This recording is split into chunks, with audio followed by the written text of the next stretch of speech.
oficial de YouTube, La Octava. Bueno, hay que entrarle sin miedo. Eric Cepeda, abogado, ¿cómo estás? Muy bien, muchísimas gracias, Vicente, por la invitación. Muy honrado y muy contento de este lanzamiento de La Octava. El honrado soy yo por la labor que haces, abogado. Hay que decir que Eric, además de ser un amigo de los espacios que conduce este servidor, es un hombre comprometido en la lucha contra la corrupción. Y ayer vino el director de Observatorio Ciudadano y nos pegamos un agarrón y él decía que este gobierno es corrupto. Y le dije, creo que no sabes de lo que hablas. Tú que has luchado por años contra la corrupción, abogado, ¿cómo estamos en comparación a lo que te tocó vivir, digamos, en el sexenio pasado o incluso en el sexenio antepasado? No sé si ya estabas en tu lucha contra la corrupción. Danos una claridad desde tu trinchera. Bueno, la primera denuncia que yo ingresé fue en 2001, entonces ya tenemos 18 años en el combate a la corrupción desde el punto de vista ciudadano. Y sí he visto muchos más avances en estos pocos meses que en los 18 años pasados. O sea, Te van a decir Lambiscón, Chairo, ¿qué más dicen? Chayotero de López Obrador. Podemos ver los expedientes de los casos que he llevado, ahora sí que tengo pruebas de lo que digo, donde vamos desde el trato de la Autoridad Anticorrupción, el personal de la doctora Irma Eréndira Sandoval es de primera, sus subsecretarios, sus titulares de unidad, son personas que sí están cercanos al ciudadano. ¿Con qué lo comparas? ¿Con el sexenio de Peña Nieto? Con los tres. Peña Nieto, Calderón y Fox. Y Fox. Sí. O sea, batallaste en esto de ir contra los corruptos. Sí, no, la primera denuncia que yo metí todavía ni siquiera se llamaba Función Pública, antes se llamaba Secretaría de Contraloría y Desarrollo Administrativo, SECODAM, y vamos, fueron denuncias contra aduanas que no prosperaron, vimos represalias, nada que ver. Hablando de represalias, justamente la doctora Irma Eréndira, junto con el titular de la unidad, Jesús Robles Maloff, lanza un programa que no se había hecho a pesar de que estaba previsto en la Convención de las Naciones Unidas contra la Corrupción, de proteger a los denunciantes. En 3 sexenios jamás me dijeron, oye, vamos a darte medidas de protección, nada. Y ahora es un tema que se lanza el 7 de septiembre de este año, donde la doctora lanza este sistema que se llama Alertadores contra la Corrupción internos y externos. Internos es para los funcionarios que están adentro de la dependencia y que se percatan de los movimientos corruptos.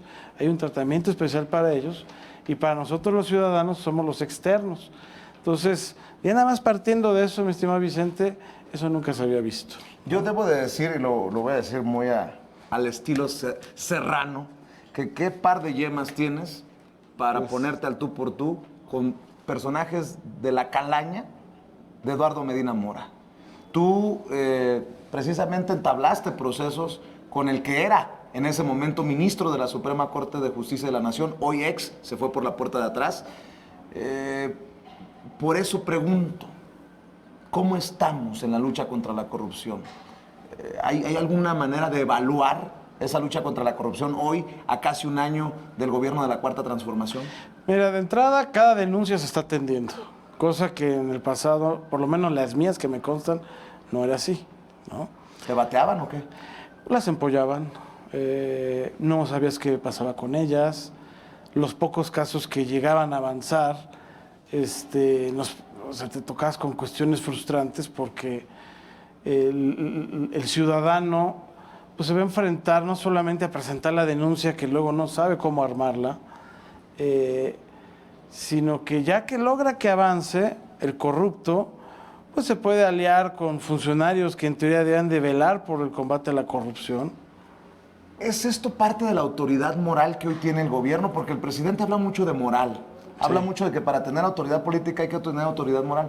Yo pregunto, ¿no será que antes pues no se podían investigar entre ellos porque la cola les daba vueltas y se hacían bolas entre ellos mismos? Sí, claro, ¿no? O sea, el principal aliado del corrupto en secciones anteriores era el titular del órgano interno de control, que es el funcionario que ordinariamente se le conoce como el contralor, que es el que vigilaba, vamos a decir, al secretario de Agricultura o al de Comunicaciones y Transportes. Bueno, acuérdate que en el sexenio pasado cambiaron a Secretaría de la Función Pública y fue Virgilio Andrade el que absolvió a Peña Nieto y a la ex primera dama de la Casa Blanca. Sí, o sea, había cuestiones que sí vamos, inverosímiles en el mundo del derecho, que como lo platicábamos la vez pasada, el problema que tenemos o teníamos es que siempre iba a estar la política sobre el derecho. Y se la... No voy a decir la palabrota porque a lo mejor hay niños, pero sí se pasaron. Imagínate, Arely Gómez, la que fue procuradora después de la Función Pública. Tú me estás diciendo que es un entramado que poco a poco se está abriendo, que poco a poco se está yendo pues no sé si a los peces gordos, o a los peces flacos, o a los peces pequeños o grandes, pero que sí está avanzando en eso de desenmarañar esta red. Sí, mira, lo que yo he platicado con el personal de la Función Pública de este sexenio es, no importa el funcionario que se tenga que investigar, se va a investigar, ¿no? Y vamos, ya ahorita yo estoy llevando casos contra funcionarios de este sexenio, ¿no? ¿Nos puedes decir como contra quién? Mira, ahorita en concreto estoy investigando a un funcionario de la Secretaría de Economía, que está incurriendo en abuso de funciones. Y vamos, la función pública ha jalado al 100%, y cosa que en el pasado no se veía, ¿no? He tenido cerca de 5 o 6 reuniones para ver el caso de este funcionario, y en sexenios pasados, ¿sabes cuántas reuniones tuve para atender mis denuncias? 0. Cero. Presentar la denuncia, citas. Te tiraban al loco. Sí me tocó en la época de Peña Nieto un contralor de la Zagarpa, que pues, es un hombre honrado, se llama Juan Esquer, digo su nombre con orgullo, que por ser un hombre honrado lo destituyeron, ¿no? Ah. Sí. O sea, en el sexenio pasado eras bueno y te corrían. Exactamente, ¿no? Entonces, y vamos, él fue el único que sí me recibió varias veces. Tengo unos mensajes privados que luego te voy a enseñar en lo personal, eran muy emotivos de él. Un buen hombre. Y ahora, pues con todo el personal que trató la Función Pública, he tenido el honor de conocer a la secretaria, a los 2 subsecretarios, a Robert Malov, a la directora de investigaciones que ya no está. Gente muy transparente, muy abierta. ¿Y qué dices a esos que señalan que hay corrupción, que no sirve este gobierno, que no avanza en la lucha, que es una simulación lo de la guerra contra la corrupción? Todo lleva procesos. O sea, no puedes agarrar y decir eres corrupto y lo meto al bote. No, o sea, tienes que darle su debido proceso, su garantía de audiencia, que lo llamen. En un proceso de denuncia, tú primero metes la denuncia en un área de quejas, esta área de quejas analiza si hay elementos, si ve que hay elementos lo pasa a responsabilidades, y así va a ir avanzando, ¿no? Hasta que en lo que son faltas graves se va a ir al Tribunal Federal de Justicia Administrativa, los que son faltas no graves se los queda el OIC, si hay delitos se va a ir a la FGR, y vamos, es complejo, o sea, no puede ser tan fácil de que lo metes al bote salvo que haya consigna, pero eso ya no existe. O sea, ahora se agotan el debido proceso. ¿Tú qué sabes de esta lucha contra la corrupción entonces? Los que critican es por cuestiones políticas, no por conocimiento de causa. Yo creo que los que critican, por un lado, es ignorancia, que no conocen los procesos anticorrupción, y por otro lado yo veo muy mala fe, veo mucho odio en Mala redes. leche. Sí, o sea, eso me preocupa mucho, vamos, yo veo gente que es muy talentosa y conocí en sexenios anteriores que se dedican a la anticorrupción, y los veo muy críticos, incluso exfuncionarios que yo les llevé casos que no tienen solvencia. Vio mi caso y no hizo nada. A ver, aguántame tantito, Sí. abogado. Estoy platicando con don Eric Cepeda, abogado anticorrupción, quien amablemente nos acompaña para entrarle sin miedo. Voy a hacer una pequeñísima pausa nada más para identificar la señal de la octava y ya me cuentas Claro. de estos exfuncionarios que no tienen vergüenza. Sí.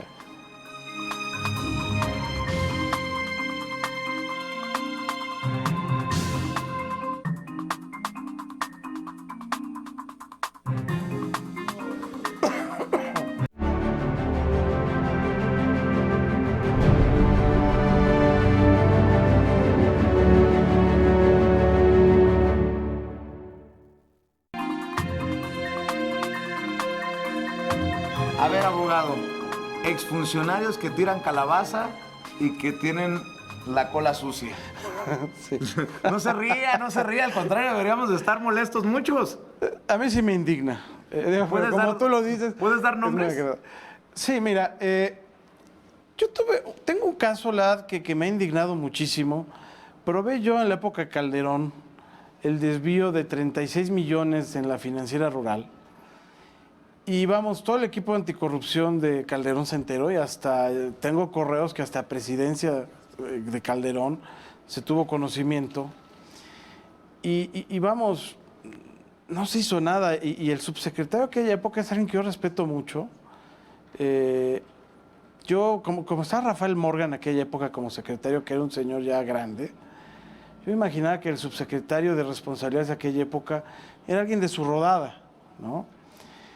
Y luego me lo encuentro a él ya en otros eventos también anticorrupción empresariales. Y cuando yo me entero que Max Kaiser era el mismo Max Kaiser de la función pública, que no hizo nada en mi asunto y lo veo ahora criticar tan fuertemente al nuevo gobierno, cuando yo el nuevo gobierno lo veo cercano al ciudadano conmigo, ¿no? Tengo correos todavía, que los he subido a redes, donde yo le copié a él. Y es un caso de financiera rural que fue subiendo de tono. Ya había represalias en 2012, que las represalias ya las están atendiendo en este gobierno. Llegamos a 2013, cuando ya está este contralor que te digo honesto. Y ese mismo caso, porque eran los mismos funcionarios mafiosos los que estaban involucrados en el desvío de recursos. Y que yo desesperado mandaba correos a congresistas, le llegó a este señor Belauzarán, ¿no? También a Fernando Belauzarán. Sí, lo tengo en sus Te correos. digo que no tienen ¿No? Entonces, vergüenza. tengo en mis correos ahí el de Belauzarán como, él era diputado, si no mal recuerdo. Sí, del PRD. E incluso el propio Lozano, ¿no? ¿Javier Lozano? Sí. Él ¿El prianista de Puebla? Sí. Ah. Él me contestó incluso varios tweets y hasta me dio su correo electrónico del Senado. Le mandé yo la información a su correo. Y nunca pasó nada. Cuando vio que realmente era un tema grave, de desvío de recursos, de mafias, de que había riesgo en la vida, nunca me volvió le marcaba yo a su oficina. ¿Nunca? Nunca. Invito a los aludidos, señalados con nombre y apellido, a que le entren sin miedo. Si quieren réplica y si quieren aclarar cualquier asunto, con mucho gusto los recibo aquí, en este espacio de La Octava. Y vemos los papeles, porque Max se me hace el hombre más inteligente que yo he conocido. Entonces, ¿cómo es posible que un hombre tan inteligente y en un cargo como subsecretario que vio el asunto no tomó acciones? Eso es lo que me indigna. Y verlo ahora criticar tanto el trabajo y el esfuerzo del nuevo gobierno, la verdad me molesta. Te propongo una cosa, Sí. abogado. Tienes que regresar. No, Tienes que seguir encantado. destapando la cloaca, tienes que seguir abriendo la caja de Pandora cuantas veces sea necesario. Y don Eric Cepeda, yo te agradezco que nos hayas acompañado esta noche aquí en Entrale Sin Miedo. Y qué bueno que nos cumples con el nombre del programa, Entrarle Sin Miedo, señalando Sí. a personas con nombre y apellido. Te agradezco en el alma. Mi estimado Vicente, muchísimas gracias. Y aquí estamos, ¿eh? Y no nos rajamos. Y de aquí a los tacos. De aquí a los tacos, trae hambre el abogado. Oiga, señoras y señores, vamos a Estados Unidos. Vamos a Estados Unidos porque ya tenemos el reporte desde allá por nuestro compañero y amigo Antonio Toño Ruiz, a quien saludamos.